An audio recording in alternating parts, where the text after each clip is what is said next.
제가 봉독하겠습니다. 기드온이 또 그들에게 이르되 내가 너희에게 요청할 일이 있으니 너희는 각기 탈취한 귀고리를 내게 줄지니라 하셨으니 이는 그들이 이스마엘 사람들이므로 금고리가 있었음이라. 무리가 대답하되 우리가 줄거이 드리리이다 하고 겉옷을 펴고 각기 탈취한 귀고리를 그 가운데 던지니 기드온이 요청한 금 귀고리의 무게가 금 1700세겔이요 그 외에 또 초승달 장식들과 폐물과 미디안 왕들의 입었던 자색 의복과 또 그 외에 그들의 낙타 목에 둘렸던 사슬이 있었더라. 기드온이 그 금으로 에봇 하나를 만들어 자기의 성읍 오브라에 두었더니 온 이스라엘이 그것을 음란하게 위함으로 그것이 기드온과 그의 집의 올무가 되니라. 미디안이 이스라엘 자손 앞에 복종하여 다시는 그 머리를 들지 못하였으므로 기드온이 사는 40년 동안 그 땅이 평안하였더라. 아멘. 이 말씀을 가지고 은혜를 잊은 사람이라는 제목으로 하나님의 말씀을 함께 나누도록 하겠습니다. 사람을 망각의 동물이라고 말합니다. 많은 것들을 쉽게 잃어버리고 무시해버리는 그런 모습을 바라보면서 그렇게 이야기하는 거죠. 때로는 이렇게 망각하는 것, 잊어버리는 것, 이건 굉장히 큰 인간의 장점이라고 볼 수 있습니다. 슬픔의 기억, 아팠던 기억, 충격적인 어떤 사건들, 그런 것들을 잊어버리는 것, 그것은 우리가 이 땅 가운데 살아나가는 데 있어서 굉장히 유용한 장점이 될 수도 있을 것입니다. 그렇지만 때로는 우리가 잊어버릴 수 없는, 잊어버려서는 안 되는 것들을 잊고 살아가는 그런 일도 우리 가운데 너무 많다라고 하는 것입니다. 여러분, 중국의 장자라고 하는 사람이 자편이라고 하는 이 글을 모아놓은 글 속에 이런 말이 있습니다. 득토망제라는 사람이 있습니다. 인생미 득토망제라는 말인데, 인생은 참으로 미미하고 이 어리석은 존재이기 때문에 토끼를 얻고 토끼를 잡은 그 올무를 잃어버린다, 잊고 산다, 이런 의미를 가지고 있습니다. 인생이 왜 그렇게 자기가 원하는 것들을 얻기 위해서 노력했던, 그리고 도움을 줬던 그것을 쉽게 잃어버리냐? 그것은 인생이 너무나도 미약하고 연약하기 때문이다 라고 이야기하는 거죠. 여러분, 자신이 바라던 어떤 목적이나 어떤 뜻, 그런 것들을 잃어버리고 그 모든 것들을 다 이룬 후에 자신에게 도움을 주었던 물건이나 사람들의 은혜를 쉽게 잃어버릴 수밖에 없다라고 하는 말입니다. 여러분, 예전에 제가 라이언 일병이라는 이 영화를 본 적이 있습니다. 여러분, 그 영화를 보신 적이 있나요? 한 일병 청년 하나를 구하기 위해서, 집으로 돌려보내기 위해서, 여러분, 미군의 8명의 군인이 1명을 집으로 보내기 위한 작전이었습니다. 여러분, 그 이야기가 한 3시간 가까운 시간 동안 장장 3시간의 이 상영 시간을 자랑했던 이야기인데, 맨 마지막 장면이 이것입니다. 여러분, 그 라이언 일병을 구하러 갔던 밀러라고 하는 대위가 있는데, 이 대위가 라이언 일병을 구하다가 총에 맞아서 전사합니다. 전사하는 그 순간 죽음을 앞두고 있는 그 밀러 대위가 그 라이언에게 이렇게 이야기합니다. 라이언, 꼭 살아서 돌아가라. 그리고 잘 살아라. 이 말을 하고 그는 죽습니다. 그리고 장면이 바뀌어서 라이언이 이제 나이가 들고 늙은 모습으로 국립묘지에 묻혀있는 밀러 대위 묘지 앞에 섭니다. 그리고 묘지 앞에서 그는 이렇게 이야기합니다. 여기 오면 어떤 느낌이 들까? 많은 생각을 했습니다. 다리에서 하신 그 말씀을 잊지 않고 살았습니다. 매일매일 그 말씀을 생각했습니다. 최대한 잘 살아보려고 최선을 다했습니다. 그리고 잘 살았다고 생각합니다. 당신이 볼 때, 최소한 당신이 나를 볼 때 당신의 희생이 헛되지 않게 살았다고 하는 말씀을 듣고 싶었습니다. 라고 하면서 영화가 마무리가 됩니다. 여러분, 이것이 이제 은혜 받은, 은혜를 아는 사람의 모습이 아닐까라고 생각을 할 수 있을 것입니다. 우리의 삶 속에서 이런 은혜에 합당한, 우리가 받고 우리가 누리고 있고 우리가 소유하고 있는 이 놀라운 은혜에 합당한, 은혜를 은혜답게 만드는 삶이 저와 여러분 가운데 있기를 간절히 바랍니다. 여러분 속에 하나님이 여러분에게 주신 그 은혜에 합당한 삶을 여러분은 정말 살고 계신가요? 여러분, 오늘 우리가 읽은 본문은 짧은 5절에 불과하지만 사실은 7장부터 8장 전체의 메시지를 가지고 제가 설교를 하려고 합니다. 한 6주 전에 제가 6장을 설교했습니다.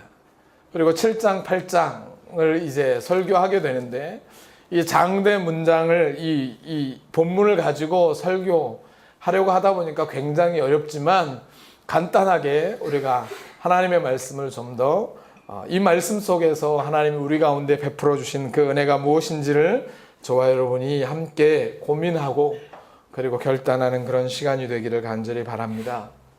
여러분, 7장과 8장은 우리가 너무나도 잘 알고 있는 본문의 말씀입니다. 기드온과 함께한 300명의 군사로 어마어마한 13만 5천 명의 군대와 싸워서 승리한, 여러분, 역사적으로 가장 위대한 전투를 벌였던 장면들이라고 할 수 있을 것입니다.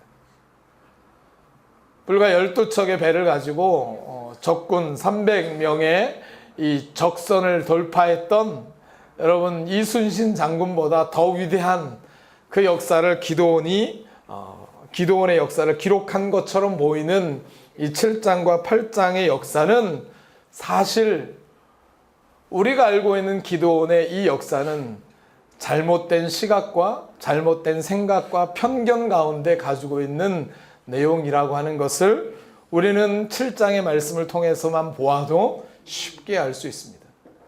여러분, 기드온이라고 하는 사람을 우리는 위대한 영웅이라고 생각합니다.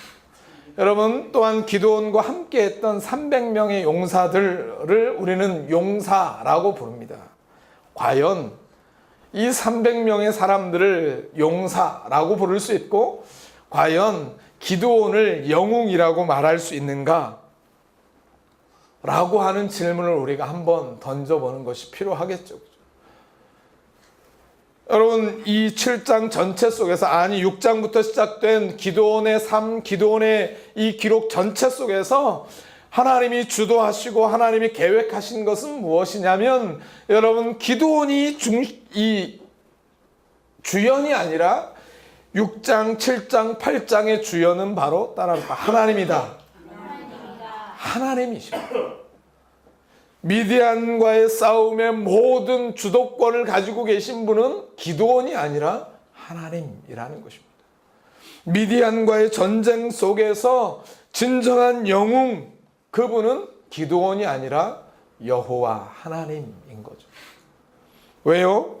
6장, 7장, 8장에 나타난 미디안의 전쟁은 따라합시다. 언약 전쟁입니다. 여러분, 언약 전쟁이라고 하는 말은, 여러분, 하나님과 이스라엘 사이에 맺은 그 언약 때문에 이루어지는 것입니다. 하나님이 우리의 아버지가 되시고 하나님이 우리의 아버지가 되시는, 그리고 하나님의 자녀가 되는, 여러분, 그 관계 때문에 이루어지는 전쟁이 언약 전쟁인 거죠. 그래서 하나님의 자녀이고 하나님의 백성인 우리가 하나님의 언약에 신실하게 행할 때 하나님이 우리를 향해서 자비를 베푸시고 당신의 신실을 베푸시는, 여러분, 이 전쟁이 바로 언약 전쟁인 거죠. 그래서 민수기 10장 35절에 보면, 일어나소서 여호와여, 주의 대적을 흩으시고 주를 미워하는 자가 주 앞에 도망하게 하소서라고 이야기하고 있습니다. 여러분, 괴가 이제 이 광야에 들려서 이제 행진을 하게 될 때 모세가 외치는 거죠. 이스라엘 모든 백성이 외치는 거죠. 구마 야훼, 여호와여 일어나소서. 그리고 당신이 당신의 대적들을 무찌르시고 우리가 평안히 그 길을 가게 해 주십시오 라고 이야기하는 거예요. 하나님의 백성 앞에 하나님의 백성을 괴롭히고 고통스럽게 하고 그 길을 막는 모든 장애물들과 그 어둠의 자손들을 패하시고 그리고 하나님의 대로를 열어줄 것을 명령하는 것이 민수기 10장 35절인 거죠. 근데 여기서 중요한 것은 뭔가요? 우리의 대적이 아니라 당신의 대적인 거죠. 여러분, 미디안은 누군가요? 이스라엘을 힘들게 하고 고통스럽게 하는 대적입니다. 자기들이 가지고 있는 막강한 사람들의 군사력을 가지고 늘 이스라엘을 힘들게 만들고 하나님의 선민을, 하나님의 택하신 자들을 고통스럽게 하고 그들의 모든 것들을 빼앗아가고 착취했던 그런 사람들이 누구인가요? 미디안 사람들입니다. 그러면 미디안 사람들은 실제적으로 누구의 대적이던가요? 이스라엘의 대적입니다. 이스라엘의 대적인 거죠. 단순히 얘기하면 이스라엘의 대적입니다. 그런데 하나님은 이스라엘의 대적이라고 말씀하지 아니하시고 나의 대적이라고 6장에서 이야기하고 있습니다. 미디안은 너를 괴롭게 하고 너를 고통스럽게 만드니까 이스라엘의 대적이다가 아니라 미디안은 바로 내 대적이다. 내 대적. 왜요? 우리가 그분의 백성이고 자녀이기 때문에 그런 거예요. 내 백성을 누가 건드려? 라고 말씀하시는 그 하나님의 열정을 가지고 이 전쟁을 수행하기 위해서 하나님은 기드온을 부르시고 그리고 300명의 군사를 부르고 계시는 장면이라고 볼 수 있습니다. 여러분, 이 전쟁이 철저하게 하나님이 주도권을 가지고 계신 언약 전쟁이라고 하는 그 사실을 오늘 본문은 세 가지로 우리 가운데 말씀하고 있습니다. 여러분, 첫 번째 2절입니다. 다 같이 7장 2절인데 우리 다 같이 성경을 좀 보고 읽어보겠습니다. 시작. 7장 2절입니다. 시작. 여호와께서 기드온에게 이르시되 너를 따르는 백성이 너무 많은즉 내가 그들의 손에 미디안 사람을 넘겨주지 아니하리니 이는 이스라엘이 나를 거슬려 스스로 자랑하기를 내 손이 나를 구원하였다 할까 함이니라. 여러분, 이 전쟁이 미디안과의 전쟁이 철저한 하나님의 전쟁이고 하나님의 언약 전쟁이라는 사실이 드러나는 첫 번째 이유가 2절에 나타나는 거죠. 여러분, 2절부터 8절까지에서 드러나게 됩니다. 8절까지의 메시지 속에서 이스라엘이 미디안과 싸워야 되는데 미디안의 군사들은 몇 명이던가요? 12절에 보면 메뚜기와 같이 많고 해변에 모래알같이 많더라 라고 이야기하고 있고요. 또 8장에 가면 8장 10절에 가면 13만 5천 명이었더라 라고 이야기하고 있습니다. 여러분, 13만의 대군과 이스라엘이 싸우기 위해서 필요한 것은 무언가요? 많은 수의 군사입니다. 그래도 최소한 3대 1은 돼야 싸울 수 있지 않겠어요? 그죠? 여러분, 공성전이라는 게 있습니다. 성 안에 딱 들어가서 여러분 전쟁을 방어하는 사람들과 그 성을 공격하는 사람들, 그 비율은 3대 1이 최적이다 라고 하는 손자병법의 말이 있습니다. 다시 말해서 3분의 1 병력으로만으로도 성벽에 있는 방어하는 사람들은 공격하는, 성 밖에서 성을 공격하는 사람들을 막을 수 있다라고 하는 거죠. 그러니까 이스라엘 사람들은 최소한 3분의 1이라도 끌어모으기 위해서 끌어모아서 몇 명을 모았나요? 3만 2천 명을 끌어모은 거죠. 4분의 1 정도 됩니다. 적군의 4분의 1 정도 끌어모은 거죠. 어중이 떠중이들이 다 모였습니다. 그 어중이 떠중이들을 다 모았는데 그런 이 사람들로 인해서 여러분, 전쟁을 그래도 이제 해볼만 하겠다라고 하는 그 생각을 가지고 있는 이스라엘 백성들을 향해서, 기드온을 향해서 뭐라고 말하나요? 너무 많다라는 거죠. 그래서 뭘 요구하나요? 두려워하는 자, 떠는 자는 다 돌아가게 하라. 그리고 돌아간 사람이 몇 명이요? 2만 명입니다. 이제 12,000명이 남았습니다. 두 번째, 여러분이 잘 아는, 여러분, 제가 하롯셈에 갔는데 물이 얼마나 이렇게 많이 흐르는지, 야, 이스라엘에도 이런 데가 있구나 라고 생각했던 적이 있습니다. 그 하롯셈에 가서 저도 이제 이 사람들이 했던 것처럼 무릎을 딱 꿇고 손으로 해서 먹는 사진을 찍었던 기억이 있습니다.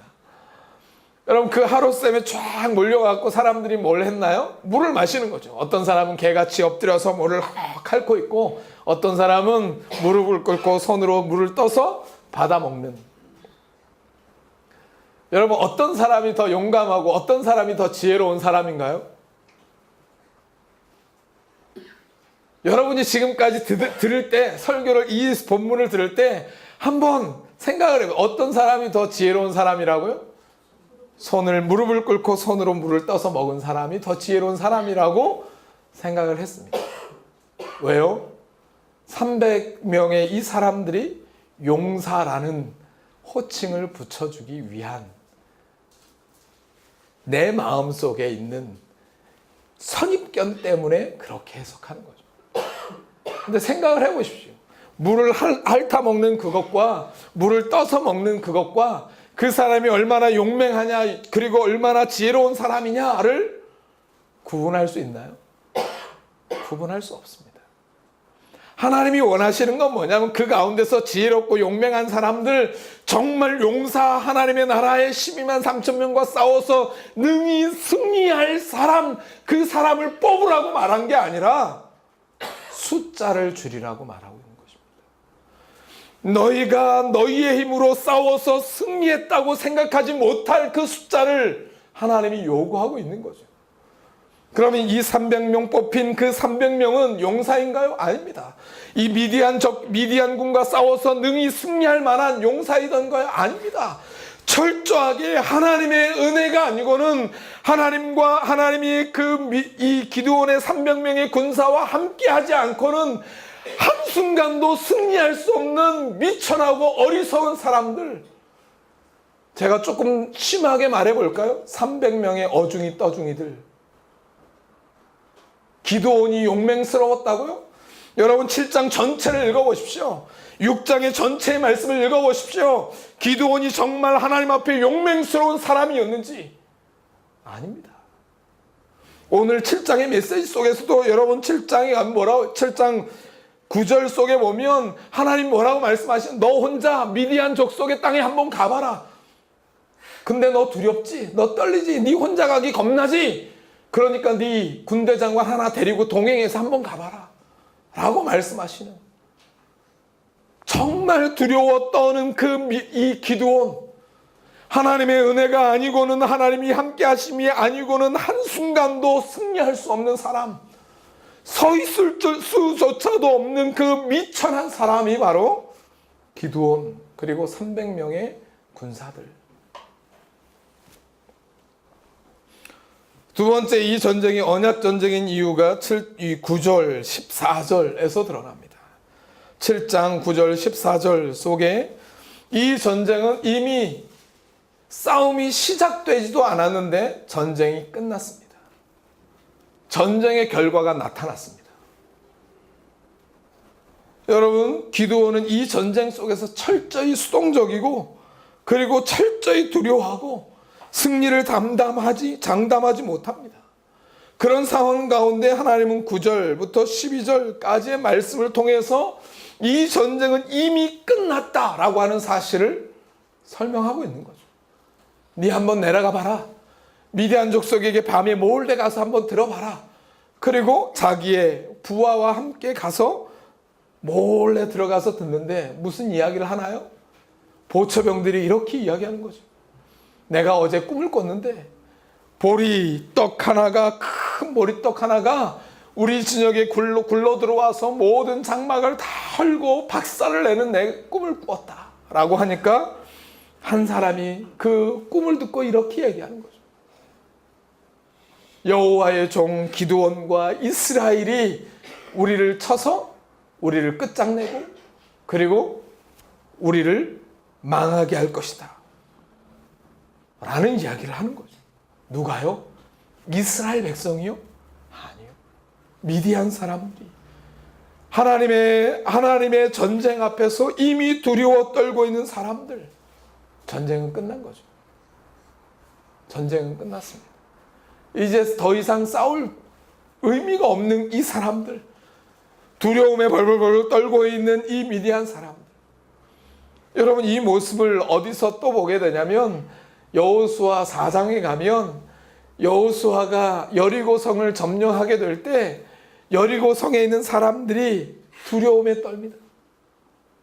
두려움에 벌벌벌 떨고 있는 그 장면들을 우리 가운데 보여주고 있는 거죠. 그렇지만 여호수아는 그 사실을 알지 못했습니다.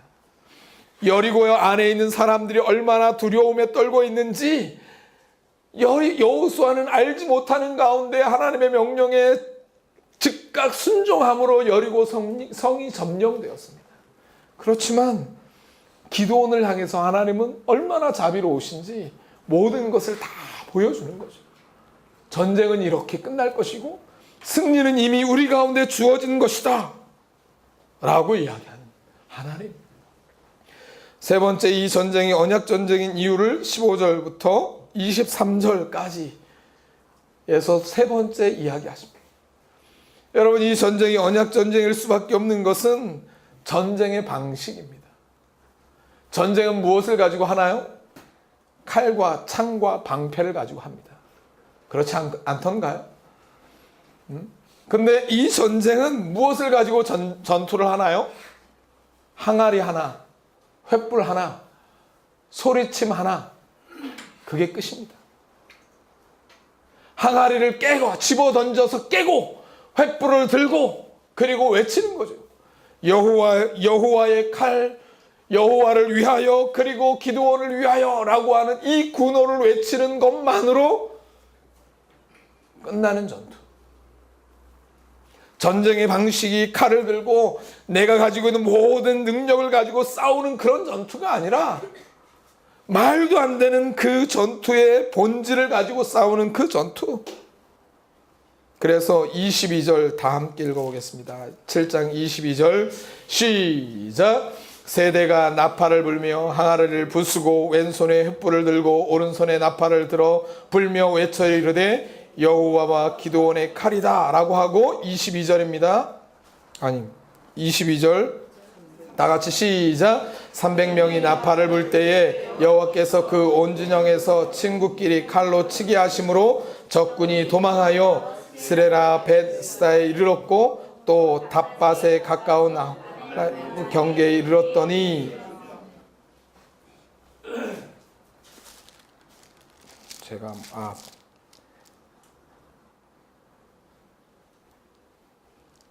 잘못 썼나 보네.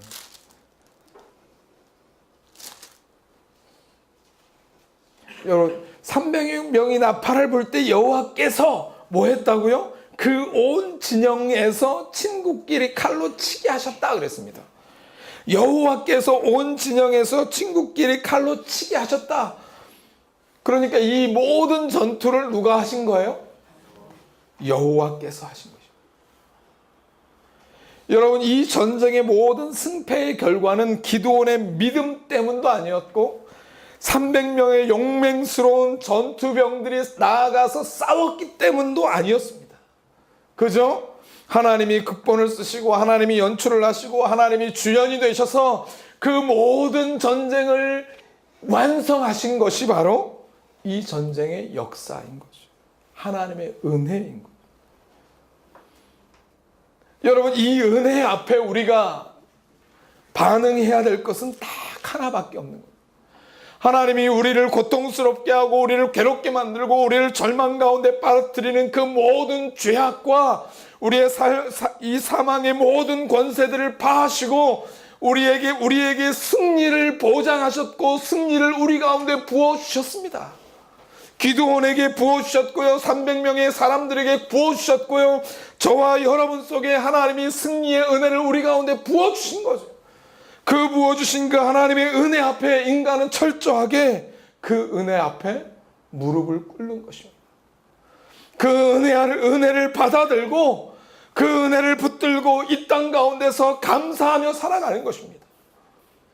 내가 아무것도 한 것이 없고 내가 이룬 것이 없음에도 불구하고 우리 가운데 베풀어 주신 그 말로 할 수 없는 그 놀라운 은혜 앞에 감사와 찬송을 하며 살아가는 거죠.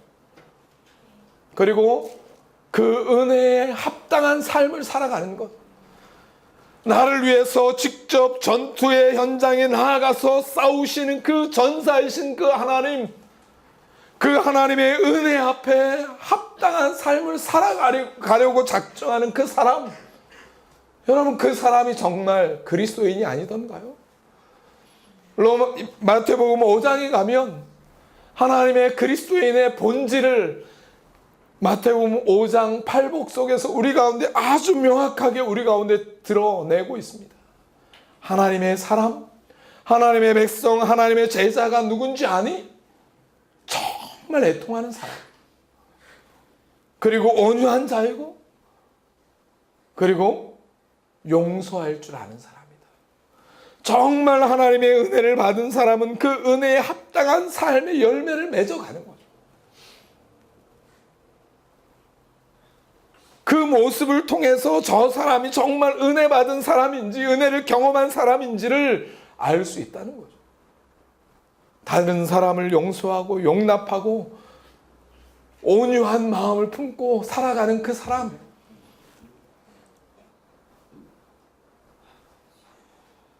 여러분은 과연 그 은혜에 합당한 삶을 살아가고 계신가요? 내 힘으로 이 땅 가운데 살았다고 여러분 생각하시나요? 내 힘으로 이 땅 가운데 살아가며 20년, 30년, 40년, 50년, 60년, 70년의 삶을 내 힘과 내 능력과 그리고 내 노력을 통해서 지금까지 살아왔다고 여러분 장담하고 살아가고 계시지는 않나요? 하나님이 하신 거죠. 그 은혜에 합당한 삶의 열매들을 저와 여러분 삶 가운데 맺어가기를 간절히 소망합니다. 그런데 인간은 그렇지 못한 거죠. 인간들은 은혜를 은혜로 생각하지 않는 경향이 있고요. 그런 모습을 저도 있고 여러분도 있고 여기 있는 기드온도 가지고 있습니다. 여러분 이 기드온의 이 하나님의 은혜 앞에서 반응했던 이 기드온의 모습은 오늘 저와 여러분의 모습입니다. 저와 여러분의 이 모습이 기드온 앞에서 드러나고 이 문제를 가지고 저와 여러분이 하나님 앞에 회개할 수 있는 귀한 시간들이 되기를 간절히 바랍니다.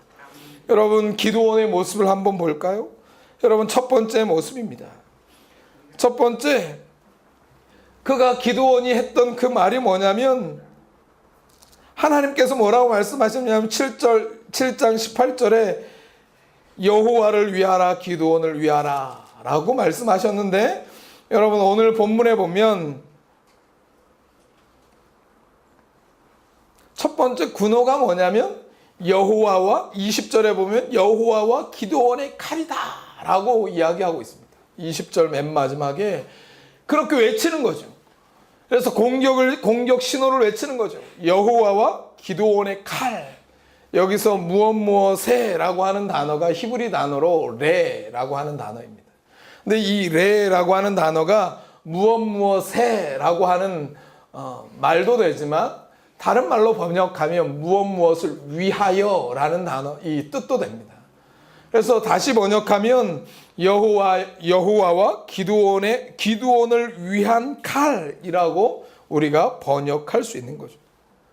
그러니까 레라고 하는 그 단어를 통해서 기드온이 지금 무엇을 말하고 있냐면 이 전쟁, 이 모든 전쟁이 누구를 위한 것이냐면 바로 기드온을 위한 것이고 기드온에 의한 것이고 기드온이 이 전쟁의 주인이다 라고 하는 의미를 가지고 있는 군호를 짜버린 거죠. 두 번째, 여러분 300명의 군사들을 향해서 7장 다시 넘어가서 7장 2절에 너와 따르는 백성이라고 이야기합니다. 하나님께서 너를 따르는 백성이라고 이야기하는데 여기서 따르는이 아니라 at라고 하는 단어는 무엇과 함께입니다. 그러니까 너와 함께하는 백성이라고 번역해야 되는 게 정확한 거죠. 동일한 말씀이 4절에도 나옵니다. 너와 함께라는 단어를 계속 반복하는 거죠. 그리고 8장 4절에 가면 기드온이 그와 함께한 자 300명이라고 말하고 있습니다. 함께했다라고 하는 것입니다. 다시 말해서 이 300명의 군사들은 누구와 함께한 사람들인가요? 기드온과 함께한 사람입니다. 그러니까 이 300명과 기드온은 이 모습 속에서 위계 질서가 나타나지 않습니다. 누가 높고 누가 아래고 이게 없는 거예요. 그냥 하나님의 군사들이라고 하는 것에 공평한 사람들입니다. 그런데 5절에 가면 좀 바뀝니다. 5절에 가면 8장 5절을 한번 읽어보겠습니다. 시작. 그가 숫곳 사람들에게 이르되 나를 따르는 백성이 피곤하니, 거기까지 읽겠습니다. 뭐라고 말하냐면 나를 따르는 백성이라고 할 때 여기서 따르는 이라는 단어가 여러분 at가 아닙니다. 여기서 말하는 따르는 이라고 하는 말은 원래 의미가 뭐냐면 발 아래에 있는 자입니다. 다시 말해서 나의 발 아래에 있는 백성이라는 의미를 가지고 있습니다. 그러니까 동물이나 사람이 어떤 누군가의 지배 아래에 있을 때 어디 아래에 있다 그래요? 발 아래에 있다 그러잖아요. 그죠? 강아지들이 발발발 거리고 와가지고 꼬리를 치면서 어디에서 놀아요? 발 아래에 엎드려갖고 놀잖아요. 그죠? 그리고 그 앞에 벌러덩 넘어져가지고 자기가 순종의 표를 보이는 것처럼 지금 그런 표현을 하고 있는 거죠. 이 군사들은 바로 어디에 있는 자들이다? 내 발 아래에 있는 자들. 나의 지배와 나의 통치 아래에 있는 사람들이다. 다시 말해서 300명의 사람들이 기드온과 한마음과 한뜻을 모인 동역자들이 아니라 그 발 아래에 있는 부하들이 되어버린 거죠. 한순간에. 여러분, 그리고 이 300명의 용사들은 300명의 이 군사들을 기드온이 어떻게 사용하나요? 자기의 사사로운 욕망을 위한 도구로 사용합니다. 여러분, 이 8장에 가면 누구를 쫓아가나요? 세바와 살문나를 죽기 살기로 쫓아갑니다. 죽기 살기로 쫓아갑니다. 도망가는 세바와 살문나와 미디안 사람들을 죽기 살기로 쫓아가요. 왜요? 미디안의 씨를 말리기 위해서, 전쟁의 완전한 승리를 이루기 위해서일 것입니다. 그런데 오늘 본문은 아주 예민하게 우리 가운데 이야기합니다. 18절입니다. 8장 18절. 18절, 19절 다 같이 읽겠습니다. 시작. 이에 그가 살문나에게 말하되 너희가 다볼에서 죽인 자들은 어떠한 사람이더냐 하니 대답하되 그들이 너와 같아서 하나같이 왕자들의 모습과 같더라 하니라. 그가 이르되 그들은 내 형제들이며 내 어머니의 아들들이니라. 그리고 다음, 여호와께서 살아 계심을 두고 맹세하노니 너희가 만일 그들을 살렸더라면 나도 너희를 죽이지 아니하였으리라. 세바와 살문나를 죽기 살기로 쫓아간 이유가 뭐예요? 원수 갚기 위한 것입니다. 자기의 어미의 형제들을 죽인 세바와 살문나를 향한 보복을 하기 위해서 끝까지 쫓아간 거죠. 그 쫓아간 길에 누구를 끌고 간 건가요? 300명의 군사들을 끌고 가는 거죠. 그래서 뭐라고 이야기하나요? 너희들이 그 사람들을 죽이지만 않았다면 내가 너희를 죽이지 않았을 텐데.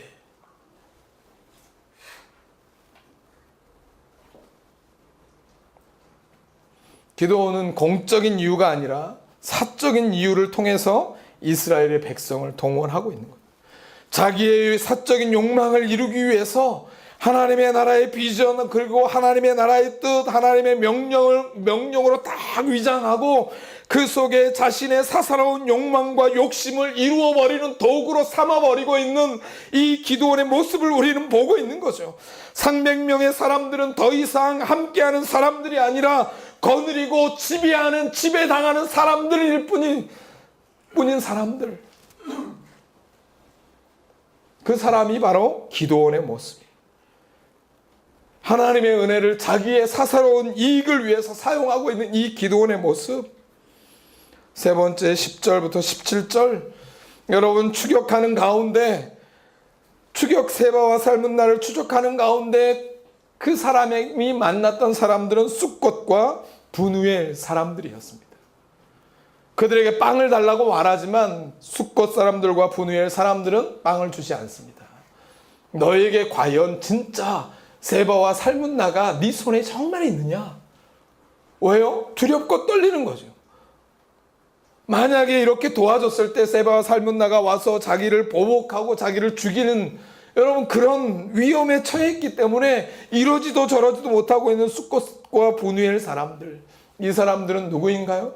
기드온의 동족입니다. 이스라엘 사람들입니다. 분우엘이 어딘가요? 분이엘입니다. 원래 분이엘이 어디죠?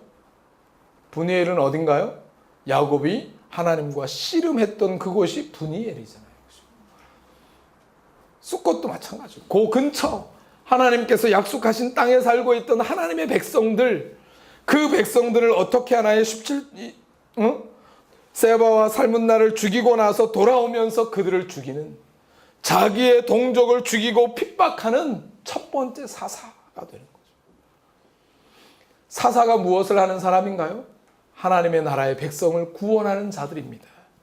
그러나 이방을 심판하는 자가 아니라 이스라엘의 동족을 징벌하는 최초의 사사가 되는 거예요. 그리고 마지막 오늘 우리가 읽은 22절부터 24절, 28절까지의 말씀을 통해서 기드온은 자신의 왕적 주의를 확립하는 거죠. 22절의 말씀을 다 같이 읽어보겠습니다. 시작. 그때에 이스라엘 사람들이 기드온에게 이르되 당신이 우리를 미디안 손에서 구원하셨으니 당신과 당신의 아들들과 당신의 손자가 우리를 다스리게 하소서 하는지라. 여러분, 이 말씀은 백성들이 기드온에게 한 말입니다. 정말 하나님의 은혜를 아는 사람이라면 백성들이 이런 말을 했을 때 뭐라고 말해야 될까요? 내가 한 것이 아니라 하나님이 하신 것이다 라고 말하는 것이 정당하겠죠. 하나님이 하신 것입니다. 여러분, 우리가 하나님을 찬양하고 우리의 왕이신 그 하나님 앞에 순종하고 그 하나님의 길로 나아갑시다 라고 외쳐야 되는 그 사람이 뭐라고 말하나요? 기드온이 그들에게 이르되 내가 너희를 다스리지 아니하리라. 웃기고 있는 거죠. 하나님이 너희를 다스리시리라. 거짓말인 거죠. 그리고 나서 24절, 25절, 26절, 27절 속에서 기드온은 가지고 있는 기드온의 모습을 우리는 보게 됩니다. 귀걸이, 24절에 귀걸이를 가지고 오라 라고 하는데 여기서 금이라고 하는 단어를 살짝 빼버리는 거죠. 야, 니네들 이 귀걸이 다 있지? 금으로 만든 귀걸이. 그거 좀 갖고 올래? 그래서 사람들이 다 내어놓은 그 귀걸이의 금의 무게가 얼마라고요? 1700세겔, 19kg. 지금의 금액으로 환산하면 10억 정도 됩니다. 여러분, 그걸 가지고 와서 뭘 하나요? 에봇을 만들어 입고요. 그리고 그것을 가지고 와서 에봇을 만들어 입을 뿐만 아니라 미디안 족속의 왕들이 입었던 그 자색 의복들, 그 화려한 자색 의복들을 자신이 입고 취하고 있는 이 썩을 인간의 모습을 보는 거죠. 여러분, 믿음은 고백이 아닙니다. 우리의 입술의 말이 아닙니다. 내가 하나님을 믿습니다 라고 하는 내 입술의 고백이 아니라 내 삶의 고백이어야 되고 내 삶 자체가 믿음의 실제인 거죠. 정말 믿음이 있고 하나님의 은혜를 알고 하나님의 놀라운 하나님의 자녀가 된 사람은 우리의 입술로 나불거리는 사람이 아닙니다. 우리의 삶의 십자가의 흔적을 가지고 이 땅 가운데서 주님께서 내게 주신 그 은혜를 따라서 주님의 십자가를 등에 지고 한 걸음 한 걸음 믿음으로 나아가는 그 삶. 그래서 세상 사람들이 정말 저 사람은 하나님의 사람이다라고 하는 말들을 우리 가운데 듣게 될 때 진짜 하나님의 사람이 되는 거죠. 근데 이 사람은, 기드온은 그렇게 살아가고 있나요? 하나님의 은혜를 정말 아는 사람이라면 과연 이렇게 살아갈 수 있나요? 29절부터 35절 속에서 여러분, 기드온은 70명의 아들을 두고요, 그리고 그의 아들을 아비멜렉, 아버지는 내 아버지는 왕이시다 라고 여러분 자기의 성을 만들어 놓고 그 가운데 실질적으로 이스라엘을 다스리는 사람이 되어가는 거죠. 여러분, 세상의 지도자는 4가지의 유형이 있다고 합니다. 첫 번째 유형은 자기가 하나님이라고 떠벌리는 사람들입니다. 내가 신이고 신적인 능력을 가지고 있으니까 나에게 다 복종하고 내 말을 들어라 라고 하는 이 정말 미친놈이 있는 거죠. 그리고 두 번째, 요거보다 조금 신사적인 지도자가 있습니다. 나는 신이 아니다. 그렇지만 나는 신의 대리자다 라고 말하는 사람입니다. 이건 바보죠. 그죠? 나는 신의 대리자니까 내 말을 들어야 돼 라고 말하면서 사람들을 실제적으로 지배하고 다스리는 거죠.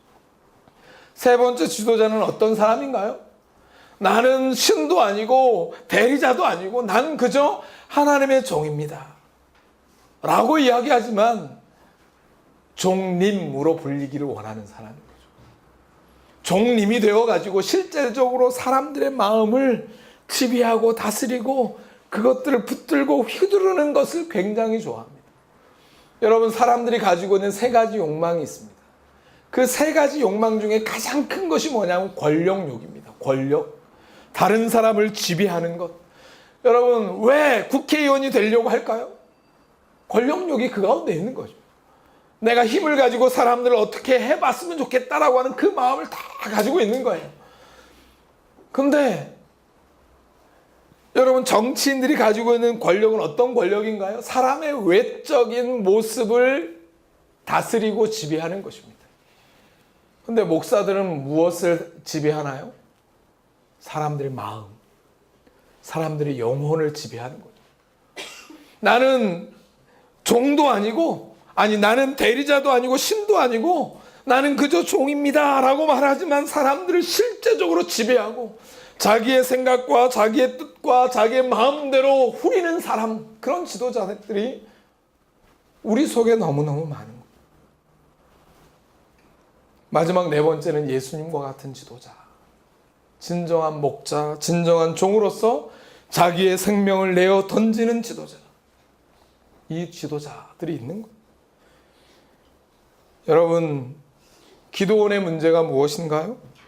모든 결과는 하나님의 은혜의 산물이 아니라 자신의 힘과 능력과 지략 때문이다 라고 하는 그 생각 가운데 빠져 있는 거예요.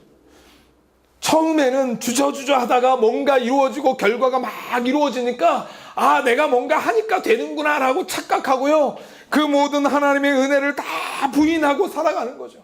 그러다 보니까 감사할 줄도 모르고 은혜를 나눌 줄도 모르고 그렇게 살아가는 거예요.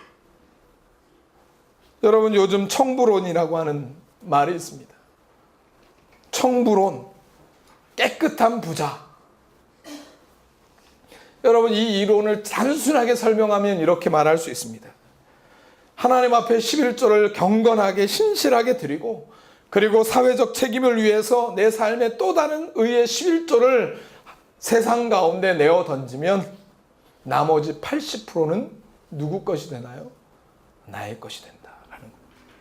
그래서 나의 그 80%를 내 뜻과 내 마음대로 사용하더라도 그것은 죄가 아니다 라고 하는 것입니다.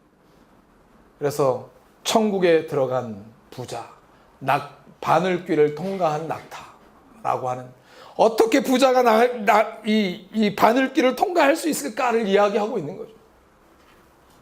그런데 그 이야기 속에서 무엇을 이야기하고 있나요? 인간의 욕망에 대한 사면장을 주는 거죠. 은혜를, 그 모든 것이 하나님의, 내 모든 것이 은혜이고 내가 벌어들인 그 모든 소득이 하나님의 것이다.